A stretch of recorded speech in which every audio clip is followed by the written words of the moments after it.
दोस्तों, आज आप सुनेंगे अनामिका और अयान कैसे मिले और एक दूसरे से जुदा कैसे हुए। पूरी कहानी सुनने के बाद आपको ये कहानी कैसी लगी हमें कमेंट करके जरूर बताएं।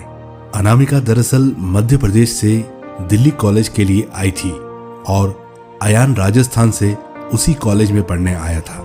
अयान एक सीधा साधा सा लड़का है जो ना लड़कियों से ज्यादा बात करता है और ना ही किसी से ज्यादा मतलब रखता है। अयान की यह बात अनामिका को बहुत अच्छी लगती थी और वह किसी न किसी बहाने से अयान से बात करने की कोशिश करती थी। अनामिका दिखने में क्यूट लगती थी। कुछ ही समय में अयान और अनामिका की दोस्ती हो जाती है। अयान भी धीरे धीरे अनामिका को पसंद करने लगता है। दोनों दिन भर कॉलेज में बातें करते हैं, अपने हर लाइक डिसलाइक को शेयर करते हैं और कुछ समय में अच्छे दोस्त भी बन जाते हैं। अयान की लाइफ में पहले कभी कोई लड़की नहीं आई थी, जबकि अनामिका के पहले दोस्त थे और वह सबसे बात करती थी। अयान को यह पसंद नहीं था। एक दिन बातों ही बातों में अयान अनामिका को अपने दिल की बात बता देता है। अनामिका उससे एक दिन का वक्त मांगती है और कहती है, मैं तुम्हें इस बात का जवाब कल दूंगी। अनामिका सोचती है, जब अयान कॉलेज पढ़ने आया था तब वह सिर्फ पढ़ाई पे ध्यान देता था, पर अब उसका पूरा ध्यान मुझ पर रहता है। अगर मैं इसकी प्रेमिका बन जाऊंगी तो ये पढ़ाई भूल जाएगा और मुझ में ही लगा रहेगा। यही सब ख्याल अनामिका के मन में होते हैं और दूसरे दिन अनामिका अयान को मना कर देती है और कहती है, मैं तो तुम्हें बस अपना दोस्त समझती हूँ, इससे ज्यादा कुछ नहीं। मैं यहाँ पढ़ने आई हूँ और कुछ करने नहीं।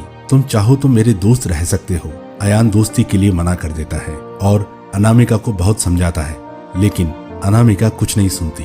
अयान को यह बात बहुत बुरी लगती है और वह अनामिका से बात करना बंद कर देता है। कुछ दिन कॉलेज भी नहीं आता है। अब अयान अनामिका को भूलकर पूरा ध्यान पढ़ाई में लगाता है और ना ही किसी से ज्यादा बात करता है, ना ही मतलब रखता है। देखते ही देखते कॉलेज बीत जाता है और सब अलग हो जाते हैं। अयान कॉलेज में टॉप कर जाता है और सबसे पहले नौकरी पा लेता है। 2-3 साल बीत जाते हैं। ना अयान को अनामिका का पता रहता है और ना अनामिका को अयान का पता रहता है। अयान अपनी पहली वाली कंपनी छोड़कर एक नई कंपनी ज्वाइन करता है, जिसमें उसकी पोस्ट पहले से अच्छी और पगार दुगनी रहती है।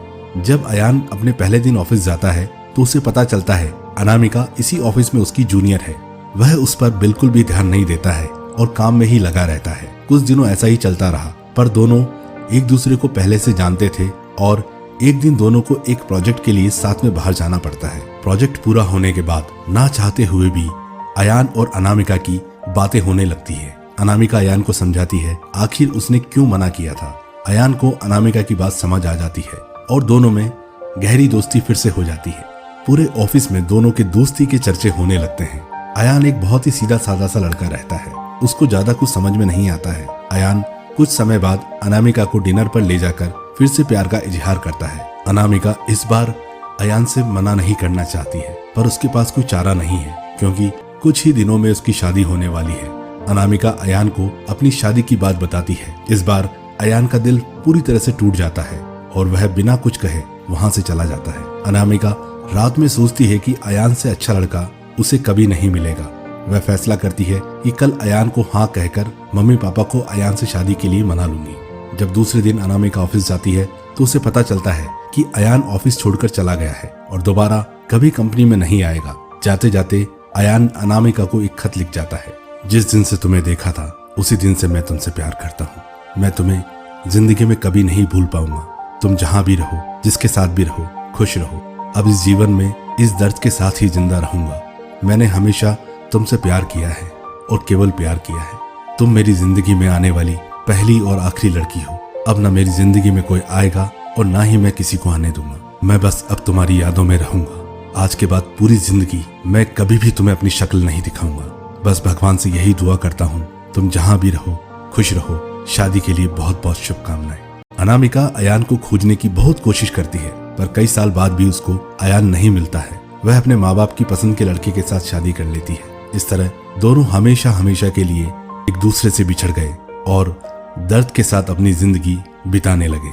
दोस्तों, आपको हमारी ये कहानी कैसी लगी हमें कमेंट करके जरूर बताएं। धन्यवाद।